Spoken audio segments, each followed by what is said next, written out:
Mesdames et messieurs, merci de suivre Face à Face, un nouveau numéro. Aujourd'hui, nous allons parler encore une fois actualité.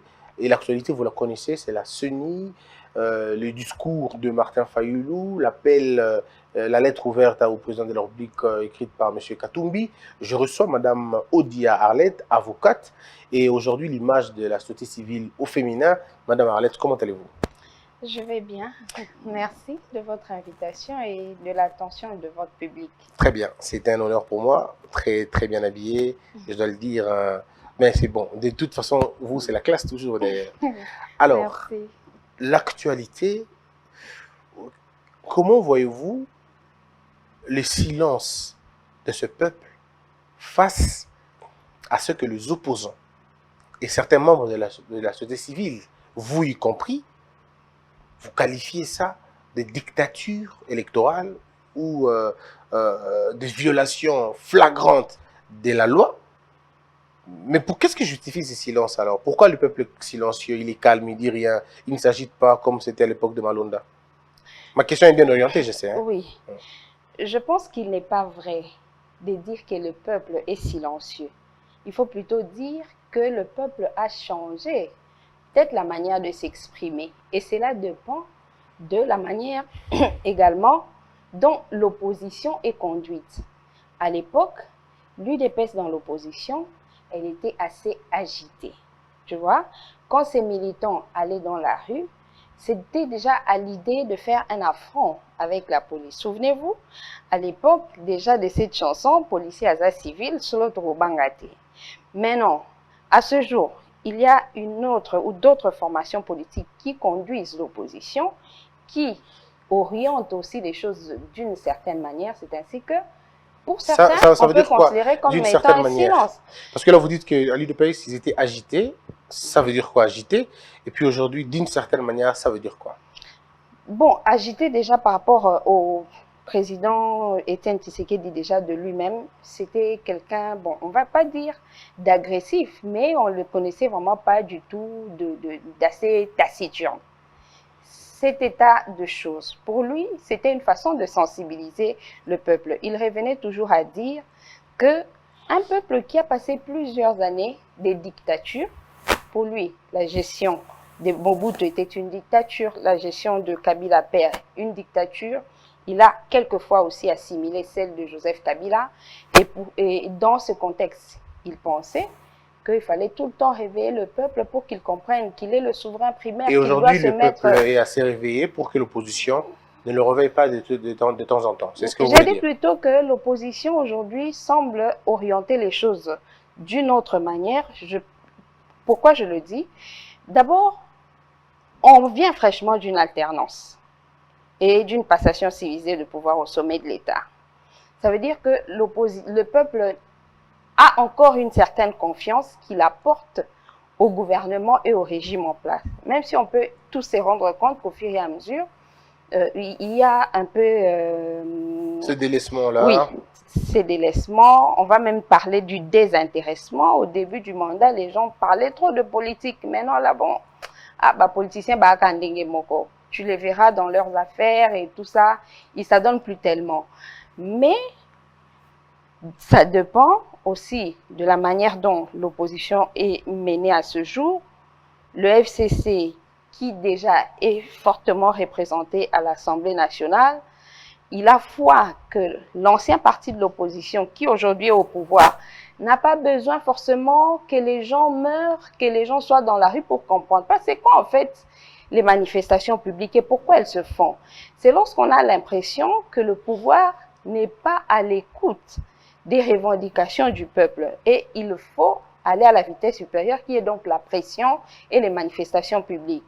Maintenant, comme l'UDPS revient fraîchement de l'opposition, il est supposé être à l'écoute du peuple, être à l'écoute de la classe politique. Je pense que le FCC s'émet dans cette logique-là de chaque fois faire, par exemple, de communiqués de presse, de faire des déclarations politiques, mais il n'y a pas que le FCC, il y a aussi...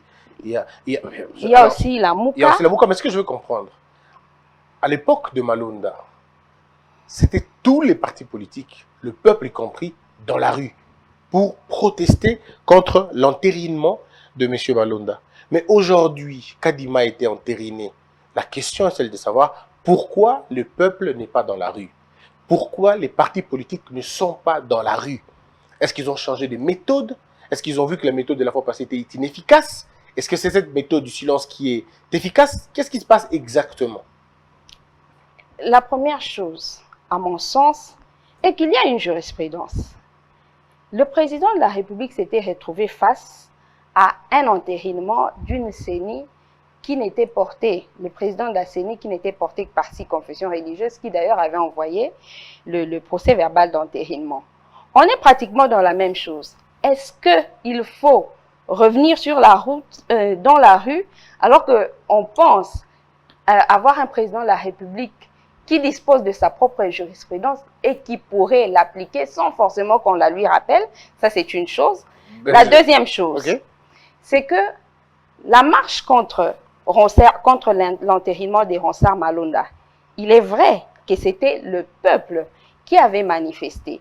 Mais en plus, c'était à la demande d'un parti politique. Parce qu'on sait bien, on avait vu, par exemple, Gekoko Moulumba, qui est là, je pense qu'il a encore à l'UDPS, parce qu'aujourd'hui, tout est en désordre. On peut être dans un parti au début de la mandature et à la fin être dans un autre. Un peu comme vous, mais vous avez soutenu Fachi au début, et puis au milieu, vous ne les soutenez plus. Il n'y a pas de désordre. Non, c'est pas pareil. Moi, j'ai quitté le bord politique pour aller à la société civile. Je ne vois pas encore. Je n'avais pas de mandat. Le problème est qu'on est lié, on est fortement lié lorsqu'on a un mandat du parti politique. Ça veut dire qu'on est un élu ou qu'on a un mandat public. Je n'en avais du tout pas. On évolue. Voilà, alors, le peuple est allé dans la rue à l'initiative de l'UDPS. C'est l'UDPS qui avait demandé. Voilà. Or, l'UDPS est au pouvoir.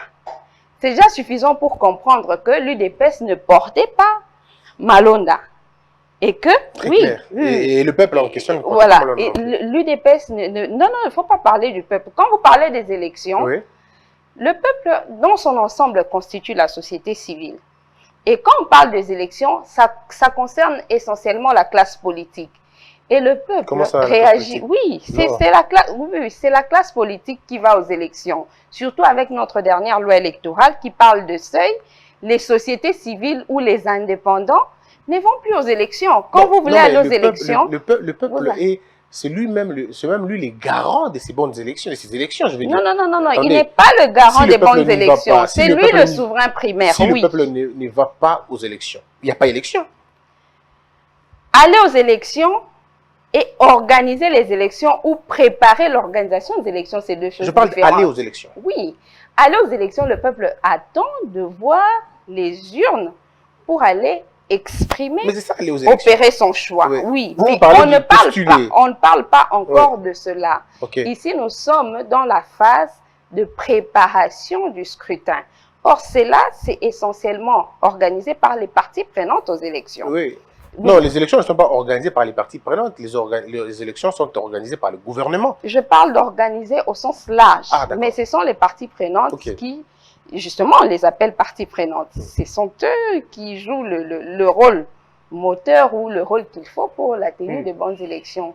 Voilà. C'est ainsi que je pense, pour ces raisons-là, que les canaux pour faire passer l'expression populaire étant beaucoup plus favorable, étant beaucoup plus favorable de voir le pouvoir réagir tel que le veut la classe politique ou l'expression populaire, on n'a forcément pas, je ne trouve pas en quoi il est obligatoire que l'on procède de la même manière avant. Non, mais pour montrer à suffisant. Justement, parce que, voici ce que les gens disent. Oui. Lamouka dit, il faut annuler la lettre. Oui. Demande au président de le faire. Katumbi dit, il faut que le président le fasse. Kamer ne le dit pas directement, mais il dit implicitement, oui, que le chef de l'État comprenne. Vous avez dit que le président de la République annule revienne sur les bons sentiments, comme vous dites. Oui. Mais à l'époque, on a dit la même chose. Mais il a fallu plus que ça. Qu'il y a eu un appel. La revendication du peuple, sa manifestation publique été les produits d'un appel. Alors, dire qu'aujourd'hui, que le peuple manifeste de la même manière, revient à dire que les partis de l'opposition aujourd'hui devraient réagir de la même manière que l'UDPS avait réagi à l'époque. Oui. Alors que c'est un choix. Non, non, c'est un choix. Mais alors, chacun a sa manière oui. de réagir face à une position, une situation donnée. Oui. À l'époque, l'UDPS avait estimé qu'il fallait amener la population dans la rue.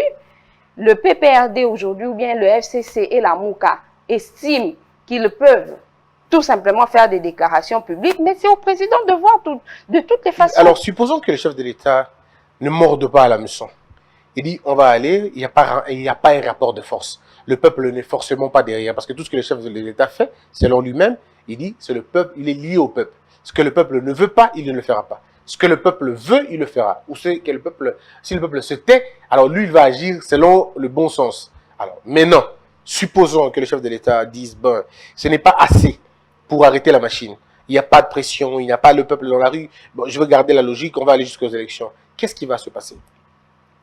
Il va se passer que tout le monde va constater que le président de la République définit peut-être pas suffisamment ou convenablement la manière de gouverner, parce qu'il y a des questions qui touchent directement au peuple, c'est notamment les questions du social.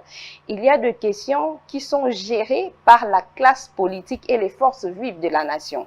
À partir du moment où celles-ci se sont déjà manifestées, le président devrait les écouter. Ce n'est pas seulement ici. Pourquoi les écouter? Pourquoi? Parce que partout au monde, et spécialement en Afrique, c'est lui qui a le pouvoir, a tendance à faire des concessions, a tendance à être à l'écoute de la minorité. Le président de la République, il est le garant de l'unité nationale. Oui. L'unité nationale, ça veut dire la cohésion nationale. Et pour qu'il y ait cohésion, il faut que des minorités se sentent écoutées sans forcément qu'il y ait de pression. Mais vous savez que ça n'existera jamais dans le monde.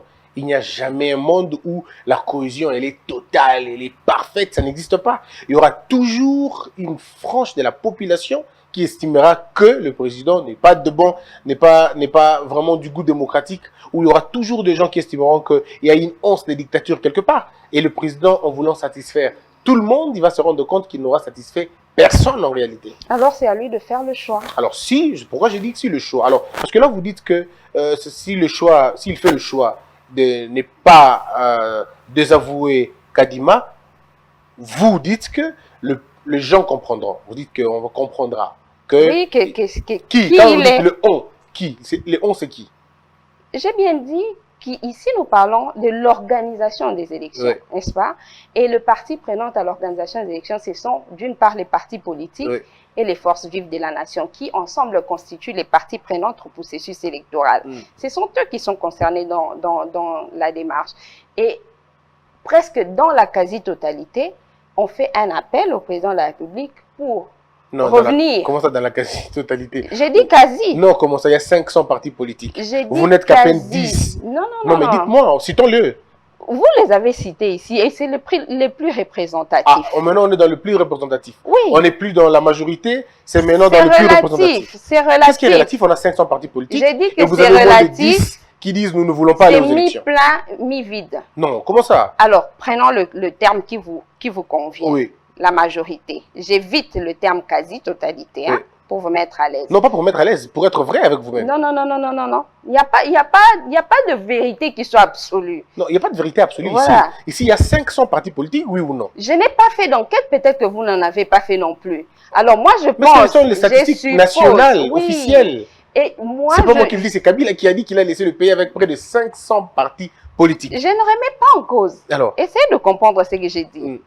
Il y a la majorité ou une frange importante des parties prenantes au processus électoral qui appelle le président de la République à favoriser un cadre de concertation en vue d'aboutir à des changements consensuels.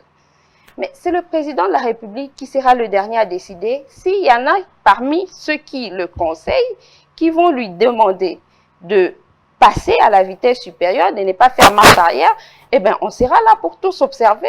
Les conséquences, ce n'est pas nous qui gérons le futur. Alors, les conséquences, quand vous dites conséquences, faites allusion à quoi Exactement. Faites-vous allusion au désordre, faites-vous allusion à la vague de contestation qui viendra après, faites-vous allusion à l'échec futur du gouvernement. Quelles sont les conséquences?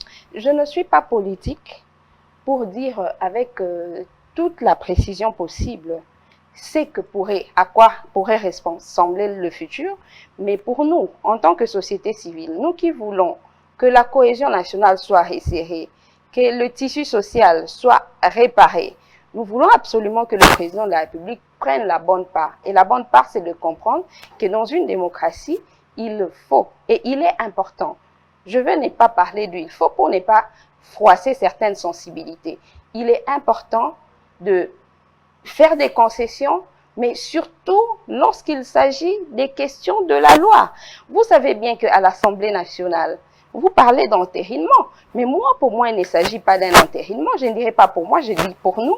Il s'est agi d'une nomination de membres de la CENI, contrairement à ce qui prévoit la Constitution, à ce que prévoit la loi électorale. Cette loi qui dit que l'Assemblée nationale procède à l'entérinement. Et l'entérinement, c'est quoi? Oui, c'est quoi C'est adopter un rapport. Les rapports qui devaient venir de qui? Partons du fait que la CENI est faite de 15 membres, soit répartis en 6, 4, 5. Ouais.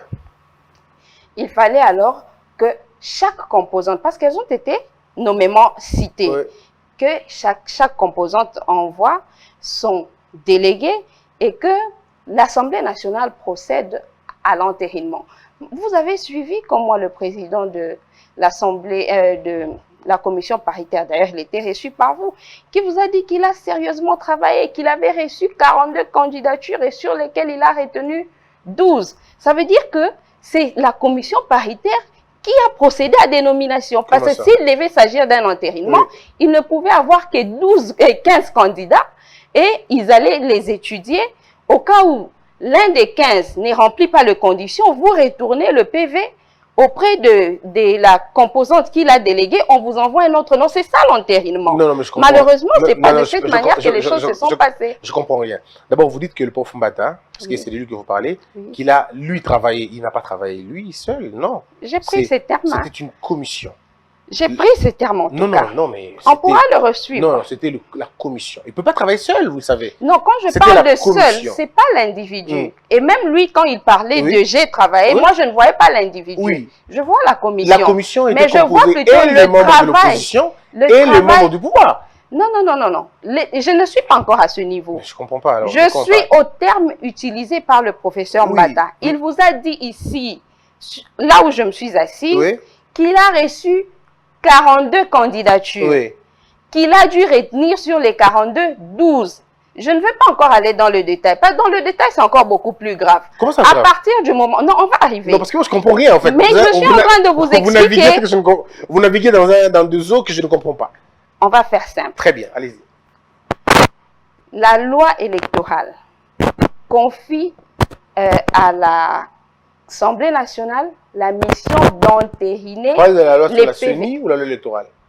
La loi sur la CENI. Alors, parce que vous parlez de la loi électorale, c'est pas la même chose. La loi sur la CENI confie à l'Assemblée nationale la mission d'entériner les membres de la CENI. Cette même loi a constitué, a organisé que ces membres vont venir 6 de la majorité, 4 de l'opposition, 5 de la société civile et ça fait 15. Ce qui a été fait. Non, ça n'a même pas encore été fait parce que vous savez bien qu'ils n'ont été désignés jusqu'ici qu'à 12. Oui. Oui. Mais comment on fait avec si les autres ne veulent pas venir? On n'est pas encore dans ça. Tu m'as dit de t'expliquer ce que j'étais en train de dire que tu n'avais pas encore compris. Ok, d'accord. Et la mission telle que la loi l'organise, c'est d'entériner. Maintenant, qu'est-ce que signifie entériner? C'est adopter un rapport. Donc, le rapport devait venir de qui? Des 15 membres ou de 15 composantes. C'est-à-dire que le travail de la commission paritaire n'était pas d'examiner les candidatures, n'était même pas de recevoir des candidatures. Parce que le prof Mbata vous a dit qu'il en a reçu 42. Le travail de la commission, c'est quoi? C'est un travail d'authentification. Oui. Authentifier quoi? les différentes personnes qui ont été désignées par les composantes nommément citées dans la loi. Et il y a un problème des provinces, par exemple, qui se pose, parce qu'il ne faudrait pas que les candidats qui viennent de chacune des provinces, qui viennent se retrouver à 2 ou à 3 provinces. Oui. Et le travail, c'est un travail d'ensemble, un travail de certification, pour voir que l'équipe dans son ensemble, qu'elle respecte l'esprit de la loi de la CENI. Mais comment vous arrivez à le faire si vous ne recevez pas de candidature? Non, non. Comment vous allez recevoir les candidatures? Votre travail est d'entériner. Et c'est vous, c'est pas vous qui désignez les membres de la CENI. C'est les composantes telles qu'elles ont été citées par la loi. C'est pas moi qui le dis. Est-ce qu'on peut lire la loi? Comme on est tous les deux juristes, oui. Si on peut lire les références. Parce que moi, je suis perdu totalement oui. dans cette explication, dans cette approche. Ici, j'ai tout l'arsenal. Oui. J'ai la charte de confession religieuse, qu'on arrivera, et j'ai la loi sur la CENI. Oui. Alors, c'est quel article qui dit ce que vous dites? Comme ça, on va le lire. Donnez-moi, je t'ai demandé ça avant que je ne vienne. L'article. Oui, voilà. Parce que je n'avais oui, vous m'avez demandé le soft. Et je n'avais pas le soft. Heureusement que je tombe justement sur ça. Ok. Nous sommes à l'article 10. La CENI est composée des 15 membres désignés par les forces politiques représentant l'Assemblée nationale et la société civile à raison de 6 majorités, 4 oppositions, 5 sociétés civiles. Et parmi sociétés civiles, on a précisé 2 confessions religieuses, 2 organisations spécialisées en matière électorale et 1 pour organisation de défense des droits des femmes. Ça veut dire que ce sont ces composantes qui désignent le membre, qui à travers les PV, ils transmettent les noms des 15 membres et la commission paritaire fait le travail d'authentification, d'examiner toute la masse, si elle est conforme avec l'esprit de la loi qui crée la CENI. Malheureusement, à entendre le président de la commission, il n'aurait pas parlé, je n'aurais pas eu ces détails. C'est lui qui dit qu'il a reçu la candidature des 42 personnes. Oui, mais comment vous l'entendez, madame? C'est ça tout le problème. Oui. Lorsque vous entendez le professeur Mbata parler, vous lui prêtez toutes des intentions. Non, non, et on arrive là. Sur les termes. Oui, mais les termes, est-ce que vous avez compris le sens de ce qu'il disait? D'abord, parce qu'il faut savoir comment d'abord cette commission fonctionne. Parce que moi, personnellement, tel que je suis là, je ne connais pas comment ça fonctionne. Si j'en savais comment ça fonctionnait véritablement, en tout cas, on aurait fait un très bon débat là-dessus. Mais n'ayant pas tous les éléments, je risque de vous accompagner dans les affirmations et dans les allégations que je ne saurais maîtriser. Alors, soit je vous laisse parler, et puis on passe à autre chose, soit on va faire un débat académique sur le texte, sur comment il dit. Parce que tantôt vous dites qu'ils ne peuvent pas recevoir, mais tantôt vous dites qu'il va vérifier l'authenticité. Alors, il vérifie l'authenticité de quoi? À partir de quel élément? De quels éléments? Nous sommes à l'article 10 de la loi, comment on appelle? Vous l'avez si bien lu avec votre très belle lecture. Voilà. Ça, j'ai bien compris. Ça veut dire que les personnes ou les composantes sont nommément citées dans la loi. Il est le travail maintenant de ces composantes-là de désigner les gens, de transmettre les noms à l'Assemblée nationale et à l'Assemblée de les entériner ou de le faire entériner. À la commission paritaire de les faire entériner. Mais dans le cas d'espèce, la commission paritaire est allée au-delà. Au lieu d'attendre la transmission des procès-verbaux de désignation de ces 15 membres, la commission a elle-même réceptionné les candidatures. L'honorable Mbata vous a dit, il les a analysées. Ça lui a même tellement pris du temps qu'il était obligé de s'éclipser pour qu'il soit très concentré. Malheureusement, ça ne cadre pas avec ce que les textes prévoient, qui dit que l'Assemblée nationale n'est là que pour entériner, et entériner, c'est adopter les rapports des différentes composantes qui devraient désigner les animateurs de la CENI. Êtes-vous en train de nous dire que le professeur n'avait pas les rapports sur lesquels il était, il n'avait pas les rapports de composantes? Je comprends ça de ce que lui-même dit, parce que moi je ne vois pas. Là vous comprenez très mal, parce que le professeur a si bien dit qu'il avait tous les rapports. Attendez, s'il avait tous les rapports, il ne pouvait pas avoir au-delà des 15 noms. C'est ça. Parce que chaque composante sait qu'il ne peut désigner soit 2 pour les confessions religieuses, soit 4 pour l'opposition, et 6 pour la majorité, et ainsi de suite. Il ne pouvait pas aller au-delà de 15. Mais est-ce que vous... Mais c'est pas son problème à lui si les gens viennent au-delà de ce qui devait venir. C'est pas lui le problème. De quoi vous lui reprochez? Ça ne peut même pas arriver. Mais comment parce ça peut arriver? que, non, ça Parce peut qu'il y a pas. un arrêt de la Cour constitutionnelle qui Oui. demande aux députés de manifester leurs intérêts et que le vote impératif est nul. Je l'avais entendu Mais dire alors? ça. Je l'avais entendu dire ça. Mais alors? Et lorsqu'il renchérissait, Oui. il disait même, parce que tu avais posé une très belle question en lui Merci. demandant, est-ce que il est question des individus, des partis politiques ou de l'opposition? Exact. Il t'a dit qu'il n'était indiqué nulle part que ce devrait être les partis politiques. Ça, j'ai noté dans ses propos. Exact. Entre-temps, il t'a aussi dit qu'il devait provenir de la majorité ou de l'opposition. Il va renchérir, mais vraiment, c'est là où il se perd. Lorsqu'il vous dit que comme l'opposition et la majorité n'ont pas de personnalité juridique, alors nous avons fait recours aux individus sur pied de l'arrêt de la Cour constitutionnelle. Ça, c'est sa réponse. Oui, oui. Je suis en train de la critiquer. Je suis en train de la critiquer avec les textes. Oui. L'opposition et la majorité, ce sont des familles politiques. Même pour les humains, les familles n'ont pas de personnalité juridique. Elles ont pourtant une existence. Elles sont constituées des personnes ou des structures qui, elles, ont des parties, des personnalités juridiques. C'est pour cette raison que j'étais emmenée à la loi portant statut de l'opposition politique en RDC, qui, à son article 4, hein, si je ne me trompe pas, 3.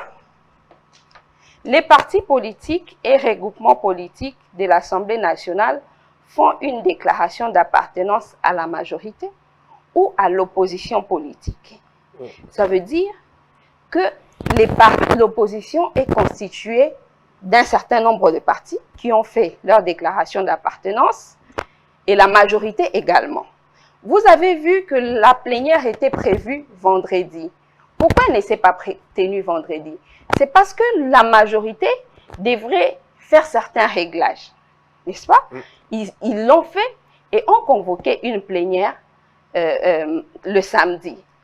Mais pourquoi n'avoir pas laissé l'opposition également se réunir? Parce que quand on donne à l'opposition 4 postes, ce n'est pas à un parti politique, c'est à la famille. Donc il faut que la MOUCA, FCC et même l'opposition extra-parlementaire se réunissent pour convenir combien ils vont dispatcher les 4 postes. Peut-être que ils peuvent convenir que FCC, comme il a un peu plus de députés à l'Assemblée, que lui prenne 2, que la MOUCA prenne 1, que l'opposition extra-parlementaire prenne également 1, ou bien ils peuvent répartir en 3-1 ou en 2-1-1.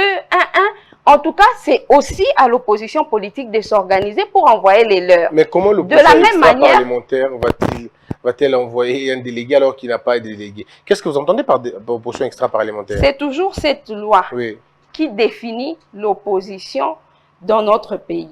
Extra-parlementaire? Oui, l'opposition extra-parlementaire, c'est ces partis politiques qui n'ont pas de députés à l'Assemblée nationale.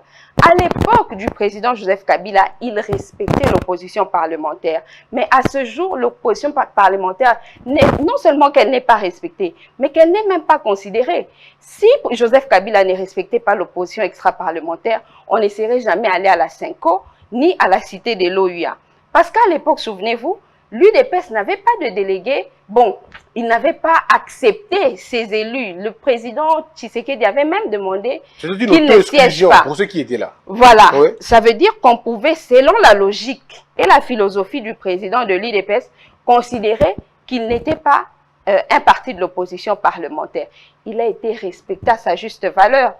Après avoir boycotté les assises de la cité de l'OUA, le président Kabila avait encore fait une concession. Nous sommes allés jusqu'aux assises de la Cinco. Tout ça pour tomber d'accord sur des choses qui peuvent permettre que la classe politique se mette ne serait-ce que d'accord sur le minimum des consensus. Mais c'est quand même curieux de vous entendre dire aujourd'hui que Kabila a respecté l'opposition.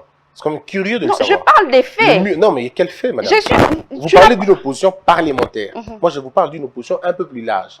Quand vous me dites que M. Kabila a respecté l'opposition, alors c'est que vous avez tout oublié sur le musellement de l'opposition.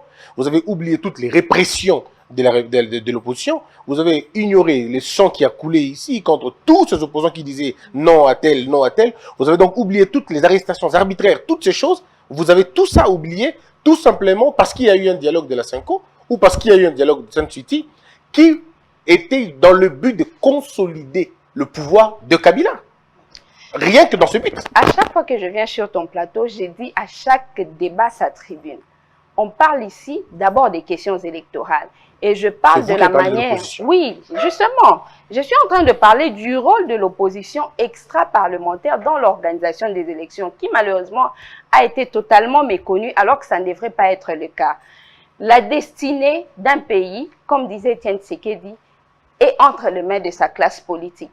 Ça ne veut pas dire que quand un parti politique n'est pas dans l'Assemblée nationale, qu'il ne respecte, qu'il ne mérite pas respect. L'Assemblée nationale, ses délégués, ces élus sont aussi la délégation de l'opposition extra-parlementaire. Ce n'est pas moi qui le dis, c'est l'article, je pense l'article 2 de cette loi qui dit la même chose. Voilà, l'opposition politique est par l'article 2. L'opposition politique est parlementaire ou extra-parlementaire selon qu'elle s'exerce au sein ou en dehors de l'Assemblée délibérante. Vous verrez quelque part là où on parle du porte-parole de l'opposition, on dit que le porte-parole peut être autant dans l'opposition parlementaire que dans l'opposition extra-parlementaire. Oui. Et donc, lorsqu'on parle des questions électorales, on doit considérer cette opposition plurielle, comme vous l'avez dit lorsque vous étiez avec le professeur Mbata. Cela revient à dire que comme l'opposition était en train, la majorité, pardon, était en train de s'organiser avec les siens pour se mettre d'accord, vous savez qu'à un certain moment, ils ne s'étaient même pas encore mis d'accord sur qui aura quoi. C'est même ce qui a aujourd'hui entraîné le mécontentement ou certains écarts de Moïse Katumbi. Parce qu'ils doivent, à leur niveau, s'organiser. De la même manière, il fallait laisser l'opposition, elle aussi, s'organiser. Parce que même cette opposition extra-parlementaire pouvait convenir avec les autres blocs de l'opposition à dire que non, on vous laisse les 4 postes, mettez 2-2 ou mettez 3-1 ou alors donnez-nous carrément aussi un poste. Mais le problème ici était que ce soit l'opposition qui soit représentée. Oui. La crainte ou le regret est que la commission paritaire a étiqueté l'opposition ou carrément identifié à sa guise ceux que lui considère comme étant des opposants. Très bien. Revenons sur ce que vous dites. Vous dites que la majorité parlementaire, la majorité présidentielle, vous voulez que je dise ça, ou parlementaire, a eu le temps, n'est-ce pas, de peaufiner ses stratégies, de s'arranger, de s'accorder. Mais qu'on n'a pas laissé à l'opposition le temps de s'arranger aussi, parce que vous le dites si bien, ce sont des postes qui reviennent aux familles. Je suis d'accord avec vous. Mais, Madame Arlette, comment on va donner le temps à ceux qui ne le demandent pas? Parce que si la majorité parlementaire a demandé, disons, a pris le temps, je suppose, sans affirmer, qu'elle a demandé le temps. Mais est-ce que vous avez la certitude que l'opposition a fait la même chose? Quand on sait que notre opposition n'a jamais été unie. Et d'ailleurs, ici, il y a un vrai problème. Une partie du FCC ne se considère pas dans l'opposition parce qu'ils pensent qu'il y a eu blocage, il y a eu violation de la loi et que c'est eux qui continuent toujours à avoir la majorité. Et de l'autre côté, il y en a qui sont d'accord pour aller à l'opposition, ils sont dans l'opposition. Et dans ça, on ne s'entend déjà pas. La Mouka et le FCC ne sont pas d'accord pour avoir une unité de l'opposition. Ensemble, joue tantôt dans l'opposition quand il est avec la Mouka, tantôt dans l'Union sacrée quand il est avec Ensemble. Alors, on ne sait finalement pas définir cette opposition-là. Alors, est-ce que l'opposition avait fait une demande d'accorder le violent de leur côté pour revenir? Sinon, mais comment vous allez juger les gens de n'avoir pas laissé à la majorité, à l'opposition, le temps, si celle-ci n'a pas demandé? Oui, déjà, je n'aime pas trop revenir sur ces passés-là parce qu'il va m'amener à parler de moi-même. J'ai, comme tu l'as rappelé ici au début, été du côté du cash avant la dislocation ou la résiliation de cette plateforme politique. Mais les raisons qui ont fait que je change de bord, c'était justement ça. Quand il devait s'agir de créer l'union sacrée et qu'il y ait un arrêt de la Cour constitutionnelle qui dise aux individus, au mépris, l'arrêt de la Cour constitutionnelle n'a jamais mentionné cette loi, alors que c'est la loi qui organise la vie politique en République démocratique du Congo. Et je voyais ceci. À chaque fois que je suivais Étienne Tshisekedi dans ses déclarations, il mentionnait cette loi. Et je l'ai tellement intériorisé qu'au moment où on parlait de l'union sacrée, j'ai dit non, ça va amener le désordre au pays. Et c'est ces désordres dont tu fais état aujourd'hui. Et le FCC, je pense que jusque-là, il n'a pas voulu bloquer la machine. Parce que logiquement, ce n'est pas à l'issue des élections qu'il lui a été signifié d'avoir perdu sa majorité. C'était par l'effet de l'arrêt de la Cour constitutionnelle. Il pouvait bien rester dans les blocages ou dans je ne sais quoi, mais à ce jour, elle est en train de mener l'opposition telle qu'elle a été mise. Mais il ne faudrait pas que quand vous poussez un camp à faire l'opposition et que vous ne sachiez pas ne serait-ce que respecter les droits de cette opposition. Oui. Maintenant, pour répondre à ta question. Heureusement. Pour répondre à ta question, de quelle manière cette opposition devrait-elle se manifester? Parce qu'ils l'ont fait par la voie des déclarations politiques. On a vu le FCC demander un cadre de concertation pour ne parler qu'élection, pour régler ce genre de questions. La MOUCA l'a fait. Même toutes les autres forces politiques qui même sont au sein de l'Union sacrée. Pourquoi? Parce que dans notre pays, les élections ne sont pas encore organisées par l'administration publique. La CENI, elle est encore à la fois politique et politisée. Politique, pourquoi? Parce qu'elle est constituée aussi des membres des délégués des partis politiques. Politisée, pourquoi? Parce que les politiques sont en plus grand nombre que les membres de la société civile. Cela fait que, à chaque approche des élections, il faut que la classe politique se retrouve pour tomber d'accord sur ne serait-ce qu'un minimum de consensus. Ça garantit la tenue des élections apaisées et ça prépare l'opinion tant nationale qu'internationale à accepter les élections ou le produit de ces scrutins. C'est de ça qu'il s'agit. C'est pour éviter les déchirements de la classe sociale et peut-être aussi un peu pire. Mais vous me répondez. Mais vous comprenez que, donc, avec vous, on convient que l'opposition n'a jamais demandé. J'ai dit qu'il l'a fait à travers ses déclarations politiques. Non, mais ça, c'est demander un cadre de concertation. De même où ils ont demandé à l'Assemblée nationale, donnez-nous le temps. Une déclaration politique, elle est destinée à qui? Ou bien vous voulez plus donner à la déclaration politique la valeur qu'elle nécessite? Il faut que les gens nous comprennent. Oui. La demande que l'opposition doit faire, n'est-ce pas que c'est une demande qui doit concerner cette opposition, pas le pouvoir, n'est-ce pas? C'est l'opposition qui demande à l'Assemblée nationale, parce que nous sommes dans un cadre formel, elle demande à l'Assemblée nationale, accordez-nous le temps pour aller harmoniser nos points de vue, n'est-ce pas? Non. C'est d'abord une question que l'opposition et la majorité, toutes les parties prenantes aux élections doivent se retrouver. C'est une question, c'est pas une question. Parce que vous dites que la majorité a demandé, non? Vous dites que ce sont vos mots. Je n'ai pas dit qu'elle a demandé. Elle a eu le temps de le faire. La demande formulée ou pas formulée, ça, moi, je ne sais pas. Pourquoi elle, la majorité, a eu le temps de le faire et pas l'opposition? Mais déjà, on ne sait pas comment elle l'a fait. Nous avons simplement constaté qu'elle s'est réunie. N'est-ce pas? Alors, au lieu de nous poser des questions, la bonne serait de savoir pourquoi l'opposition ne s'est-elle pas réunie aussi? L'opposition, le problème n'est pas de se réunir. Se réunir devient superfétatoire. Vous ne pouvez pas vous réunir sans être sûr que de l'autre côté, on va accéder à votre demande. Sinon, ça serait inutile. Il faut commencer par avoir un accord de principe avec ceux qui gouvernent, avec ceux qui dirigent, ceux qui président à la destinée du pays pour tomber d'accord. Après s'être mis d'accord sur les cadres de concertation, alors chaque groupe va se retirer, même dans des conférences, c'est comme ça que on commence par lancer les go et on va dans les panels. Alors je comprends tout de suite qu'il faut le dire aussi à nos téléspectateurs, c'est-à-dire ni vous ni moi ne détenons les informations vraies sur le retrait ou oui ou non de retrait qui ont été faits. Moi je suis analyste politique. Oui, je comprends. Et en tant qu'analyste politique, c'est la capacité de percer les murs des apparences. Quand vous voyez l'opposition s'être réunie, par exemple à la Cité du Feu, ça veut dire, on suppose qu'il y a eu une initiative qui a fait qu'ils aillent là-bas. Qui a demandé, on ne sait pas, mais au moins on peut comprendre qu'il y a eu une demande formulée dans ce sens-là. Oui.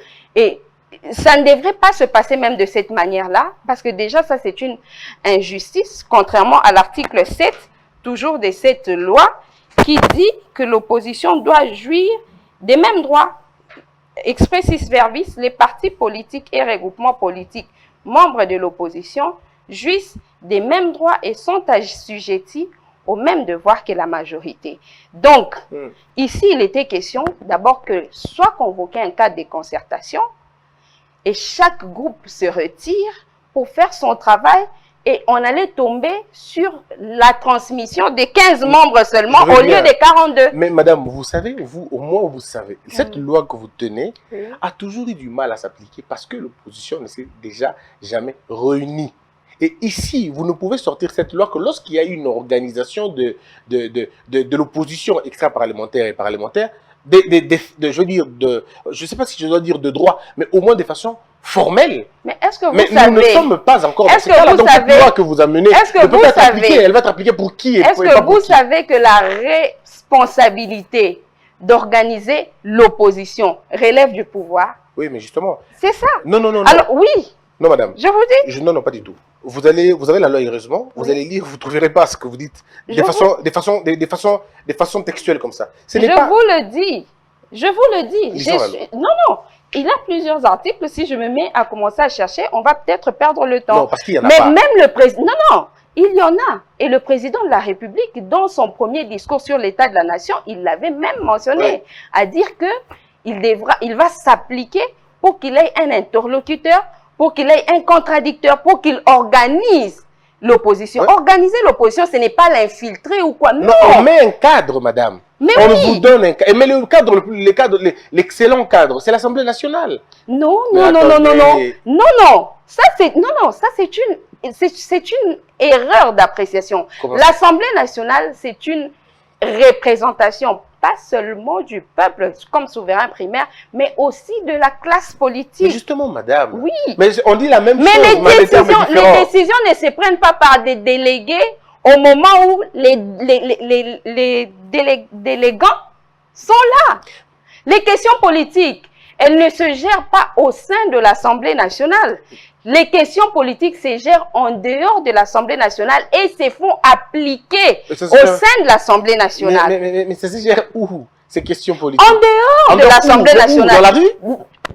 Comment vous dites dans la rue? Mais alors où? J'ai dit d'abord dans les partis politiques, dans les regroupements politiques et dans les cadres convoqués par le président de la République ou le pouvoir en faveur des Slaves. Vous savez, ça répond sur quoi? Encore sur l'article 10. Toujours de cette loi. Je comprends que vous lisez les Je dors avec cet article. Non, non, je comprends. Je vais vous le donner. Merci. Vous allez, après l'émission, on va faire un autre numéro. Je comprends une chose. chose. Vous allez lire les articles qui, selon vous, ne me conviennent pas. Non. Tout ce que je comprends, c'est quoi, madame? C'est que vous lisez les articles de la loi quand ça vous intéresse, quand ça vous arrange. Mais quand ça ne vous arrange pas, vous dites on va faire ça après. C'est pas ma loi. Je n'ai pas dit que c'est la vôtre. C'est pas ma loi. Pas dit que la Donc vôtre. vous aurez le temps de m'opposer les articles que vous pensez que j'ai sautés. Mais est-ce qu'on est d'accord d'abord que l'opposition au Congo n'est pas organisée et ça depuis la nuit des temps? On ne parle pas. D'abord, je vais répondre à ta question. D'abord, on ne parle pas de l'opposition au Congo. Je reviens encore à dire qu'à chaque débat, sa tribune, nous sommes en train de parler du cas d'espèce où il s'agit de pourvoir au poste de l'opposition politique. Mais laquelle? Et cette opposition, l'opposition politique, elle a été fabriquée par le pouvoir aujourd'hui. Oui. C'est cette opposition. On considère la Mouka, on considère FCC et nous, parti société civile, nous venons rappeler au pouvoir que de temps en temps, vous oubliez l'opposition extra-parlementaire. Cette opposition qui, pour une raison ou une autre, n'a pas eu l'occasion de déléguer ces gens dans l'hémicycle de l'Assemblée nationale. Mais entre-temps, la loi voudrait qu'elle soit prise en charge. Faites-moi le plaisir juste de répondre à ma question. Est-ce que l'opposition au Congo aujourd'hui est-elle organisée? C'est ma question. Elle est organisée. Très bien. Donc, il y a un interlocuteur, le président de la République. Mais oui, demandez à l'Union sacrée, ils vous diront que l'opposition, c'est la Mouka, l'opposition, c'est FCC. Ah, donc c'est deux interlocuteurs. Oui, à cela, ajouter l'opposition extra-parlementaire. 3 interlocuteurs. Absolument. Donc le chef de l'État, quand il disait qu'il va s'appliquer à avoir un interlocuteur, c'était une erreur. Il aurait dit, je vais m'appliquer pour avoir 3 interlocuteurs. Non du tout. C'est encore là la nuance. Je comprends plus rien. C'est lorsque le pouvoir convoque le cadre pour permettre à l'opposition de s'organiser, c'est à eux de désigner un porte-parole de l'opposition. Dans la loi, attendez. Ou c'est le pouvoir qui organise un cadre pour appeler les opposants. Ah oui. Allez-y. Attendez, je commence par vous lire l'article 10. Hein, Il n'y a pas de problème. Les responsables des partis politiques et les regroupements politiques de l'opposition, virgule, à différents niveaux, sont reçus par les autorités du pays à leur demande ou à l'initiative de celle-ci. Et dans le cas d'espèce, oui, dans le cas d'espèce. Vous avez lu vous-même, hein? Oui, je vous amène maintenant au cas d'espèce. Il n'y a pas de souci. Après avoir lu la loi, je vous amène au cas d'espèce. Le cas d'espèce est que partout au monde, spécialement en Afrique, et le Congo ne déroge pas à cette règle, c'est au pouvoir de favoriser comment on dit, de favoriser l'organisation de l'opposition. Sous Kabila, ça s'est passé. C'est pas vrai. Mais je te dis. On est sur la loi. Je te dis. L'avantage, je rappelle. Et je donne un exemple. Okay. C'est à la Cinco, c'est aussi à la cité de l'OUA. Quand vous allez là-bas, même si elle n'est visiblement pas formalisée, chacun dans sa tête, il sait qui est qui. C'est pas pour rien que quand le président Félix Tshisekedi, autrefois opposant, il s'en allait avec les Fayoulou et les autres, on lui laissait la première place. Très bien, madame, revenons sur la loi. L'avantage ici, je rappelle encore, c'est que toi et moi, on a fait les mêmes études. On a fait le même auditoire, on a fini le même jour. Okay. On a été enseigné par le même professeur, y compris le prof Mbate. Vous enseignez, je crois, non? Oui. Ah, ok. Donc, le prof Mbate et les autres. Mais maintenant, quand vous lisez cet article-là, vous-même, vous avez compris que l'article donne deux assertions. Elle commence, en fait, il commence l'article par la demande de l'opposition. Il faut que l'opposition demande. Ce n'est que lorsque l'opposition ne demande pas que les autorités, on ne parle même pas du président de la République. Là, tu as ajouté, ce n'est pas que dès lors que l'opposition ne demande pas. Quand on dit où, ça ne dit pas forcément l'un après l'autre. C'est l'un ou l'autre. C'est ça. Mais toi, tu dis, dès lors que l'opposition n'a pas demandé, c'est quand l'opposition n'a pas demandé que le pouvoir peut demander. Non. On dit ceci. Odiana Bosembe, Moko na Bangwaya. Ça veut dire, ce qui Odia été, Bosemba non? Pourquoi vous faites une ce qui Odia été, Bosemba, ce qui Bosemba été, Odia. Ok, je suis d'accord avec vous. Donc, vous comprenez ici que l'initiative organisée l'opposition, ce n'est vraiment pas le président qu'on voulait nous faire croire. C'est plutôt les autorités. Mais maintenant, la loi ne nous dit pas quelles qui sont... L'autorité suprême, c'est le chef de l'État. On n'a pas dit l'autorité suprême. On n'avait pas besoin... Non. On n'avait pas besoin de le dire. On a dit les autorités. On n'avait pas besoin de dire... Moi, je ne dis pas c'est forcément le président de la République. Mais toi, tu veux enlever le président de la République. Oui, il n'est pas là. Il n'est pas dedans. Non. On dit les autorités. Il est l'une des autorités du pays et c'est elle l'autorité suprême. Oui. C'est elle qui préside à la destinée du pays. C'est le président de la République qui est censé veiller au fonctionnement régulier, pas seulement des institutions de la République, mais aussi même des structures comme celle-là, l'opposition politique, la majorité présidentielle. Mais vous comprenez que ce n'est pas lui qui prend l'initiative. Partons déjà du fait que sa propre famille politique n'est pas organisée. Christian, comment attends-tu que l'initiative d'organiser l'opposition vienne de l'opposition? Mais ça ne peut pas venir de lui, on l'a dit bien, ça ne peut pas venir de lui. Ça vient des autorités. Et on ne les a pas y compris. J'ai dit elle y compris. Oui, moi, je comprends ce que tu dis. Je ne dis pas forcément. Ok, on est d'accord. Mais j'ai dit lui y compris en tant qu'autorité du pays. Mais vous avez et maintenant, l'intérêt étant celui du consensus. Parce que lorsqu'il est question des élections, demandées partout au monde, et en Afrique spécialement, au Congo, nous avons connu l'expérience, il faut que le parti prenant se mette ensemble. Déjà qu'il y a une loi électorale, même si elle est contestée, dès lors que le FCC... La loi sur la vous voulez dire? Oui, la loi, pardon. Dès lors que le FCC... Dès lors que le FCC avait participé à son adoption, comme l'honorable Mbata l'avait dit, elle va nécessairement passer. Maintenant, pour combler à certains vides, dont notamment pourvoir aux différents postes, il fallait que la majorité désigne les siens. C'est-à-dire qu'il y ait 6 PV venant de la majorité, qu'il y ait 4 PV venant de l'opposition, qu'il y ait 5 PV venant de la société civile. Je ne vois pas de quelle manière le professeur Mbata se retrouverait avec 42 candidatures, au point même de retenir 12. C'est une très bonne chose parce que le prof Mbata m'a dit ceci. Reçois tout le monde après moi et puis je reviendrai pour expliquer.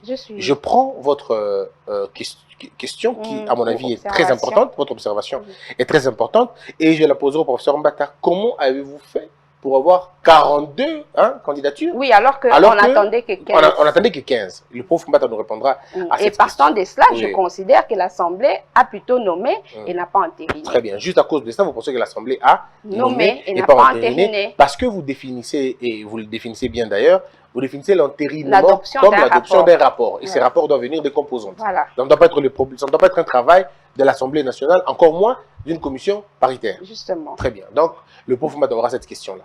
Alors, on va terminer cette émission. Mais il y a encore un autre point, un autre élément. Je ne sais pas si je dois vous la poser. C'est sur votre regard sur la nomination. Vous risquez de me corrompre avec votre terme de nomination.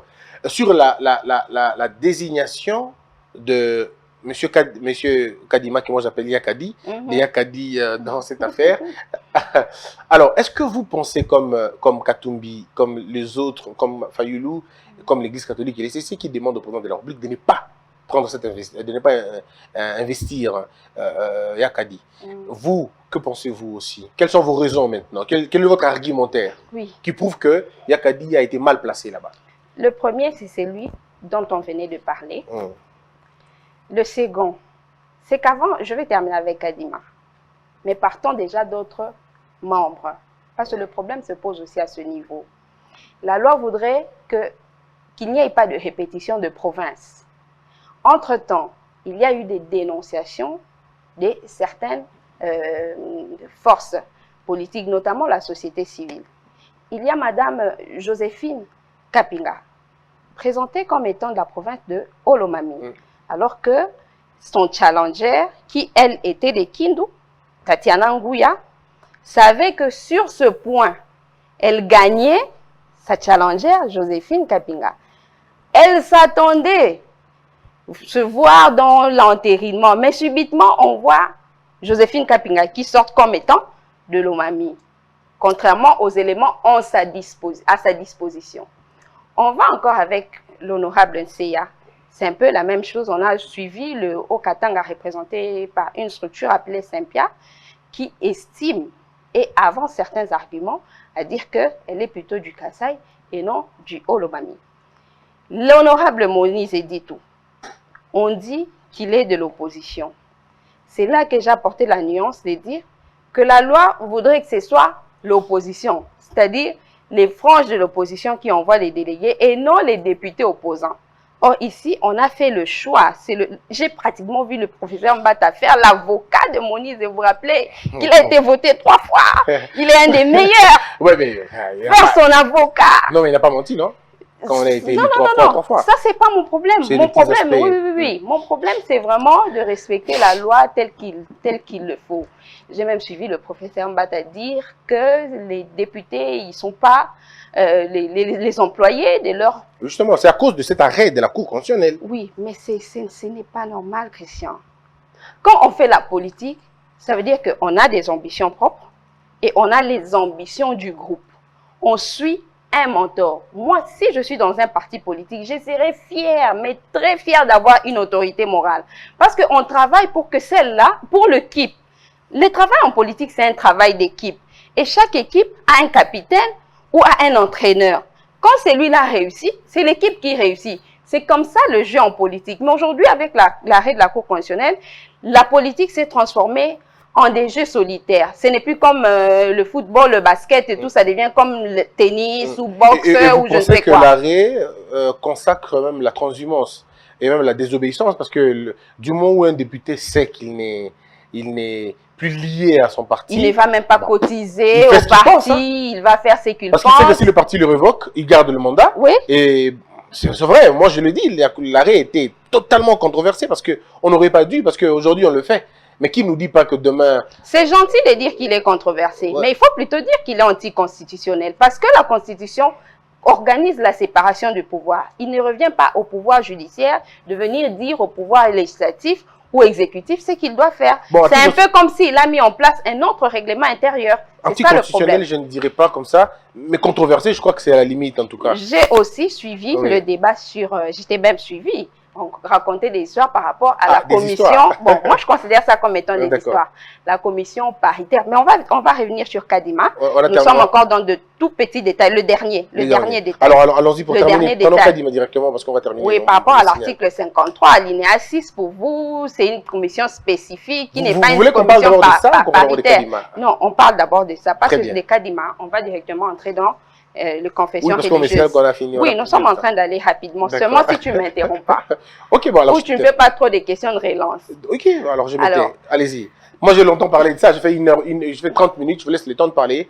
Donnez-nous votre compréhension Alors, sur l'article 12 moi- de la loi organique sur la CENI et l'article 53 du règlement intérieur. oui, j'étais suivi. Dire que l'article 12 de la loi sur la CENI parle de la commission spécifique qui est, selon toi, différente de la commission spéciale et temporaire. Parce que c'est les nuances et que le droit loge dans les nuances. Mais là, tu fais pas bien de comparer deux choses qui ne se retrouvent pas dans le même texte. Si la loi, comment on dit, les règlements intérieurs parlaient à la fois et de la commission spéciale et temporaire et de la commission spécifique et particulière, ça aurait eu des explications différentes. Ici, c'est un terme utilisé par la loi sur la CENI. Mais ce terme-là, lorsqu'on l'amène à l'Assemblée nationale, il doit revêtir l'un des termes consacrés par les règlements intérieurs. Et cette commission correspond à la commission paritaire et temporaire. Et par rapport à l'article 53, alinéa 6, l'honorable Mbata ne pouvait pas être à la fois président de la commission du PAJ et ensuite président de la commission paritaire.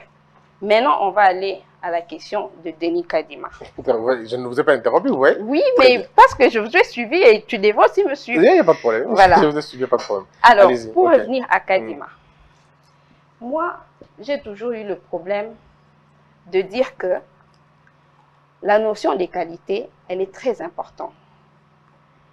Les 6 confessions religieuses, elles sont numériquement beaucoup plus nombreuses que les 2. Elles ont eu à faire un procès verbal de, je ne sais même pas si c'est d'élection ou de consensus. C'est surtout vraiment ça ma préoccupation. Oui. Parce que pour qu'on parle de vote, il faudrait alors qu'au vote, qu'on ait ceux qui sont pour ou ceux qui sont contre. Exact. Mais quand ils sont allés avec 6, je présume qu'après l'absence des consensus, ils ont fait un PV de consensus des 6. C'est ce que j'imagine. Mais je ne sais pas comment ils se sont Moi non débrouillés. plus. Sur cet aspect, je ne sais pas non plus. Mais sinon, ils n'ont pas la qualité d'engager la composante ou la sous-composante confession Pourquoi? religieuse. Parce que l'article 17, je pense que c'est ça. Je l'ai ici. Hein, en fait. Oui, lui aussi. Ouais, l'article 17. Ouais, je comprends, vous sautez l'article 16 Oui, pour je aller vais directement à revenir. l'article 17. Je vais revenir à Très bien. l'article 16. Ok, allons-y. Cet article 17 qui dit... En toute chose. Non, non, non. C'est d'ailleurs 16. Le président convoque. Non, Ah. ça c'est le 18. Non, je vais prendre le 18 plutôt. D'accord. Le président de la plateforme représente la plateforme, n'est-ce pas? Vis-à-vis des tiers. Vis-à-vis des tiers. Ici, les tiers, c'est l'Assemblée nationale. Les tiers, peut-être, oui, on peut considérer l'Assemblée D'accord. nationale ou tout autre tiers. Ok. Alors, lorsque ce n'est pas le président de la confession religieuse, notamment la CENCO, qui a transmis, je considère qu'il y a un défaut de qualité et que ce PV devient irrégulier. Mais j'ai suivi le professeur Mbata vous dire que puisque l'article 16 organise le fait que la majorité des membres peut convoquer une plénière, il considère qu'on est dans une situation particulière au point que ceux-là peuvent désigner ou peuvent transmettre un PV régulier. Là, moi, je suis mal à l'aise. Parce que déjà, l'article 16, qui considère que le président ou le vice-président peut être empêché ou peut ne pas vouloir, pour prendre les termes du président, il dit que les 6 peuvent être convoqués. Mais pour rejoindre la logique de l'honorable Mbata, il faudrait alors qu'il soit aussi dit qu'au cas où la plénière n'est pas convoquée par le président ou le vice-président, tel que présenté à l'article 7, alors on devrait donner la qualité de transmettre à certains d'entre eux ou à tous, ce qui n'est pas dans la loi. Et le souci de cette charte veut le consensus. C'est quoi le consensus? Le consensus, c'est l'exception à la loi, à la voix de la majorité, à la loi de la majorité. J'entends même certains parler de la dictature de la majorité. Je ne sais pas où ils trouvent ce concept, mais au moins je le dis parce qu'eux le disent.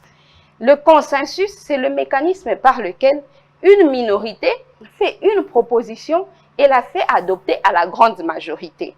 Dans le cas d'espèce, déjà qu'il y a une minorité qui a pensé qu'on devrait s'arrêter pour examiner les éléments nouveaux, partant de l'esprit de la charte. La charte ne dit pas que les consensus seulement dans le cas de la désignation. C'est dans le cas de toute prise de décision. C'est ce que dit l'article 17. Et dans le cas d'espèce, comme il y a 2 membres qui voudraient que l'on s'arrête pour examiner, pour analyser certains éléments nouveaux qui viennent de nous parvenir, le consensus aurait naturellement amené les 6 autres à se mettre à la table des discussions pour voir ensemble.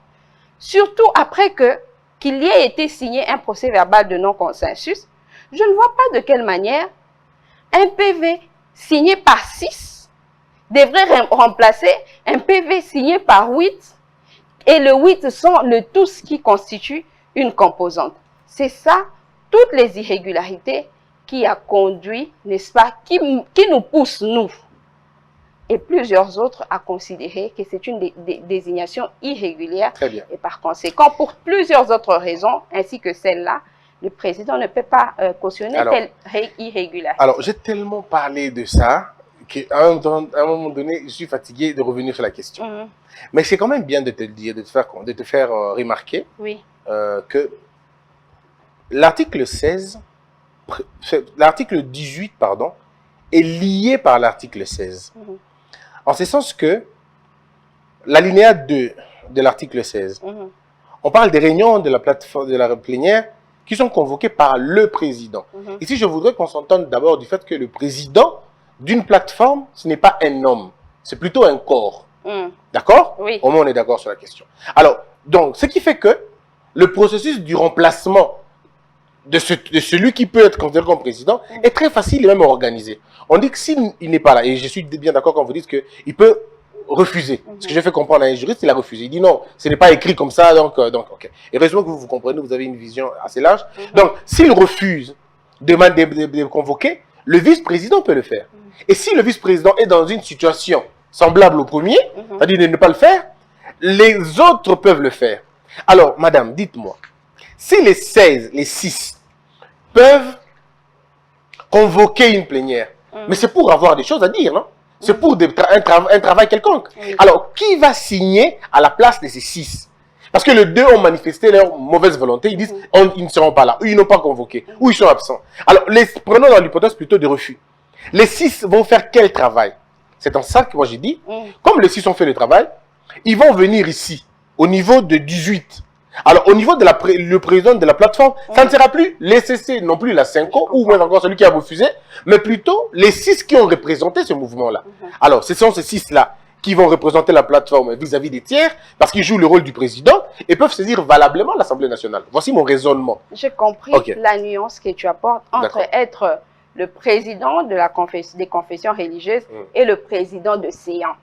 C'est ce que je comprends. Exact. Alors que dans le cas d'espèce, la loi a bien spécifié qui est le président et son travail. Il n'a jamais été le cas de dire que c'est le président de séance qui dorénavant devrait engager, n'est-ce pas, engager la structure. Sinon, je t'amènerai encore à l'Assemblée nationale où il y a un président avec ses attributions. Il arrive qu'il soit empêché. S'il doit poser un acte, il les posera en sa qualité en sa qualité de départ et non comme président de la confession religieuse. Oui, encore là, il faut qu'il y ait une délégation. Oui, je comprends bien, mais ici... Le problème est qu'ici, elle est nommément citée. Vous comprenez? Oui. Si toutes les confessions religieuses n'avaient pas d'attribution et qu'ils faisaient juste 8, il n'y avait pas un poste réservé spécifiquement à X ou à Y, cet argument pouvait passer. Voilà le deuxième élément. Je ne sais pas si tu l'as compris. J'ai compris bien votre argumentaire. La deuxième réponse, la deuxième réponse, c'est que quand on dit ici, à l'article 16, que la majorité de membres peut convoquer, ça ne veut pas forcément dire que le président ou le vice-président a refusé. Non, ça ne veut pas dire forcément. Voilà. Ils peuvent aussi être véritablement empêchés. Oui, pour de vrai. Et ça ne veut pas dire que lorsque les 8 convoquent, ça veut dire que la majorité convoque, ça veut dire que ça devient la réunion de cette majorité-là. Je suis bien d'accord avec vous. Et c'est pas ce que donc, quand on convoque une réunion, le membre, un empêchement quelconque fait que le président ou le vice-président ne peut pas convoquer et que, à la même occasion, c'est la majorité de membres qui convoquent, c'est le jour de la réunion ou des travaux, c'est tout à fait autre chose. Et le président restera le président. Oui, je suis d'accord. Le vice-président restera le vice-président. Oui. Mais quand il y a refus. Ah, là, vous parlez de refus. Justement, ouais, là, vous parlez des refus. Mais moi, je ne vois pas comment les refus arriveraient. Déjà que cette charte voudrait que ces confessions religieuses soient animées par le sens élevé de la nation. Et parler, parler maintenant des refus. Je ne sais personnellement pas ce que ça veut dire, mais je pense que c'est très, très relatif. Ça dépend alors de celui qui est en train d'apprécier. Parce que c'est lui à qui vous attribuez les refus, lui vous explique quelque chose. Moi, je voudrais ici profiter de ton plateau pour dire qu'à mon sens, ce qui n'est pas opposable à tous, l'Église catholique n'a jamais eu de problème avec Denis Kadima. Même si certains parmi eux, dont moi-même, je ne suis pas d'accord, je te l'ai dit une fois, que le président de la République soit de la même province que le président de la CENI. Bon, on avait déjà évolué et j'avais dit que c'est mon point de vue et je comprends, oui. Non, ne dis pas que ça n'a pas sa place, dis que c'est mon point de vue, il est minoritaire, voilà, et il n'oppose pas le genre, là je suis d'accord. Mais ce n'est pas le problème d'ici. Ici, pour preuve que l'Église catholique ou l'ECC n'avait pas de problème avec Denis Kadima, lorsqu'il a recalé 46 autres, il n'a pas recalé Kadima. Il l'a retenu parmi les 4. Parce que même les confessions religieuses les disent, c'est même pour cette raison, ils disent, mais pourquoi l'Église catholique, depuis tous ces temps, tu n'avais pas recalé? Ah, donc vous n'avez pas suivi Monseigneur Nding alors? Il s'est fait que, moi je vois plutôt le porte-parole ou le président, je ne vais pas commencer à suivre. Mais M. Nding a dit clairement qu'il a été invité, il a été invité par l'abbé Chollet, et l'abbé Chollet lui a dit, Nabengyo, oh, bon, voter Kadima te. Ce que vous votez Kadima te, bah, soit le côté, on repère ça au MONUSCO. Ce sont les propos de Ndinga. Je ne les renie pas. Jusqu'à aujourd'hui, l'abbé Chollet n'est même pas sorti pour contredire ces propos-là. Je ne renie pas ce qu'a dit. Voilà, je ne renie pas ce qu'a dit les révérends. Mais ce dont je parle ici, c'est tout à fait autre chose. On parle de la relation entre Kadima et l'ECC, Kadima et l'Église catholique. Non, pas l'Église, la Cinco. Parce que ce n'est pas la même chose. Pas la Cinco. Oui, pas l'Église, mais la Cinco. Non, c'est la même chose. Parce que même dans la charte, vous verrez, on a mis entre parenthèses Église catholique. Oui, mais les représentants, alors, oui, beaucoup plus moi, je parle de la Cinco.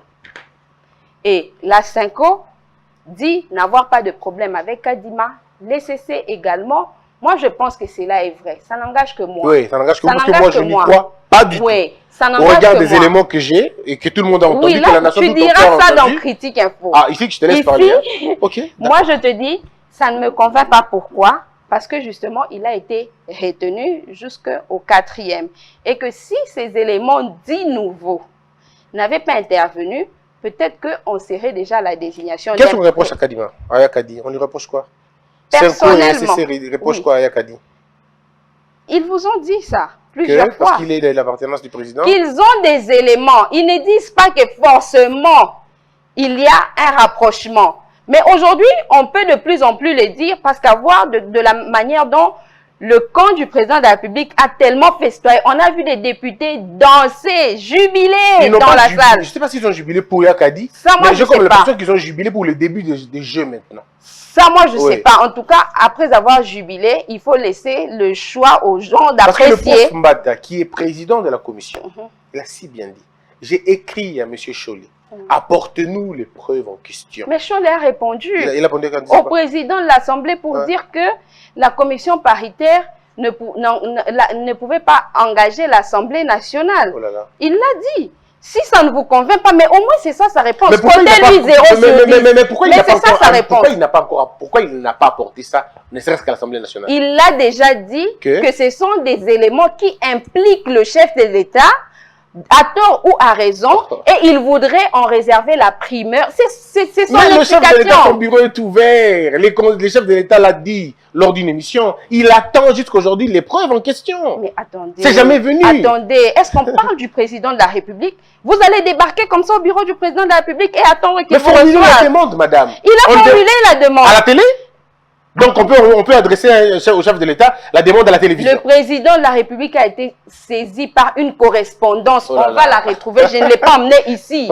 La Synco et l'Église catholique a saisi le chef de l'État par une correspondance. Nous l'avons tous vu. Nous l'avons tous lu. Non, moi je ne sais pas. Ah là, je regrette parce que tu as toujours été d'investigation, mais ça m'étonne que tu n'aies pas vu. Non, ça je n'ai pas vu. Peut-être que vous avez vu ça vous-même, moi je n'ai pas vu. Ceux qui nous suivent parce que le président l'a dit l'ont lu dans une émission. La correspondance est venue avant l'émission ou après l'émission? Surtout, déjà que le président répond que l'Église catholique veut me voir, tout ça, mais je pense que je ne devrais pas jouer pour un camp ou pour un autre. Ça veut dire que c'est une preuve de plus qu'il a lu cette lettre, parce que moi je l'ai vue.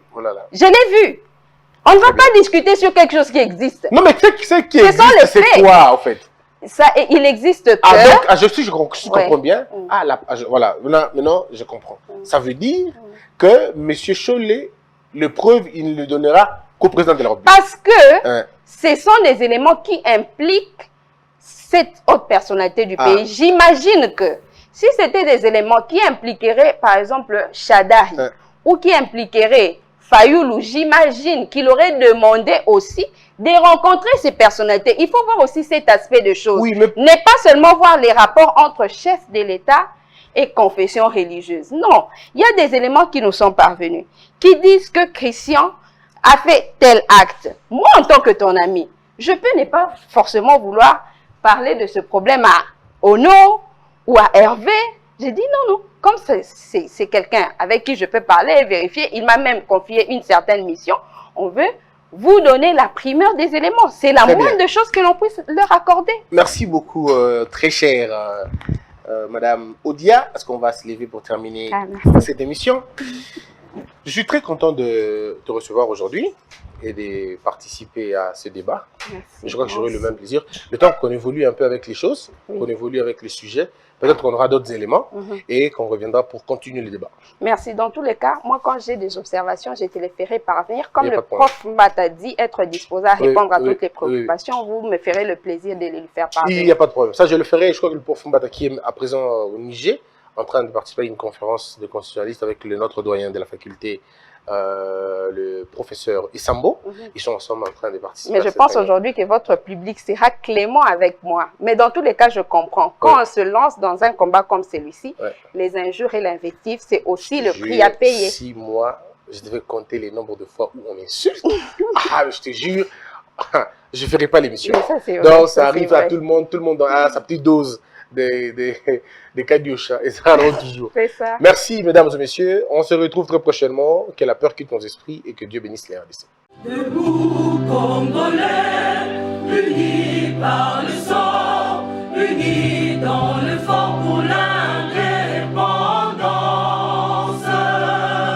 Unis aux hommes, si oublie noirs, Daïmana, Chido, Tweneleye, Nakinyamana Piko, Namosala, Totongambo, Kakuleka Kitoko, Nakinyamana Kongo.